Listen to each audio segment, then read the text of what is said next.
Recently, with all our graduations, whether it be high school or college, I've been talking to recent graduates and also doing some thinking myself of discovering who God has created us to be is our lifelong endeavor. And it's what leads us through our actions in this life and the one to come. Well, just recently I read an essay about how we look at life in light of all our advances of technology and science. Wonderful advances in medicine and, for instance, in technology that allows this message to be sent all over the world. Well, in the essay, the author, Nicholas Senz, though he appreciated these advances, raised, I think, an important point about how this progress in technology and science can cause us to view ourselves in light of the challenges of everyday life. And he wanted to give a warning, and that is, if we lose track of who God has made us to be, then science and technology, as helpful as they are, can lead us astray or even distract us. And I thought about this as I reflected on the Acts of the Apostles. We've just heard in these past days is the story of the closest followers of Jesus, living out who God had created them to be in some extraordinary moments of preaching the gospel of Jesus Christ.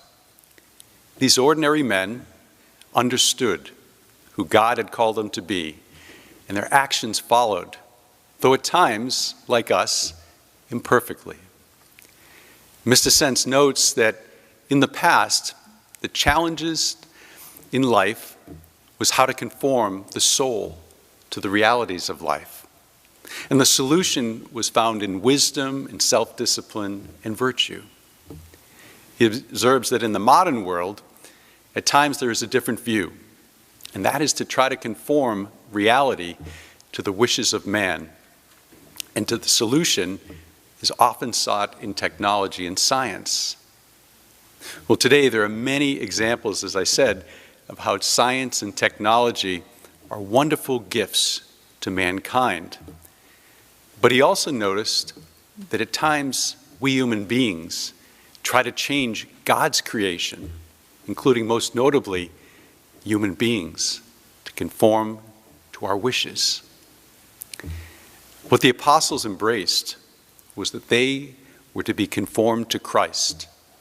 And as the result, their actions flowed from whom they discovered they were meant to be. St. Paul is my favorite example.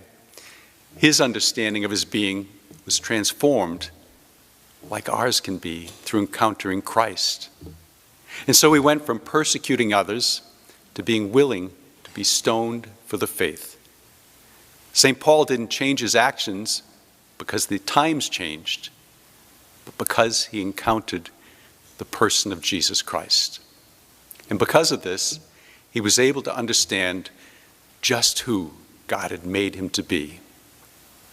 And from there, St. Paul, for the rest of his life, listened to God, prayed, and learned how to grow in wisdom, in self-discipline, and virtue. My brothers and sisters, when we stop and think about it, we know deep down that we are made in the image and the likeness of God. And I think we most are aware of this when we take the time in prayer and quiet. It's then we recognize that we are made to live lives of virtue and holiness. I'd like to invite you and your family to join me today, to take a few moments. It could be together at dinner or after. It could be on your commute home, or perhaps stopping by a church. And in this quiet prayer and conversation, to reflect on how God has made you like the first disciples, in his own image, how we are meant to live our lives in integrity, in discovery of who God has made us to be, whether as a parent, a son or daughter, a religious or a priest. Let us take some time today, and then like St. Paul, let us boldly live a life to the fullest, not by the world's agenda, but for the glory of God. May God bless you all this holy day.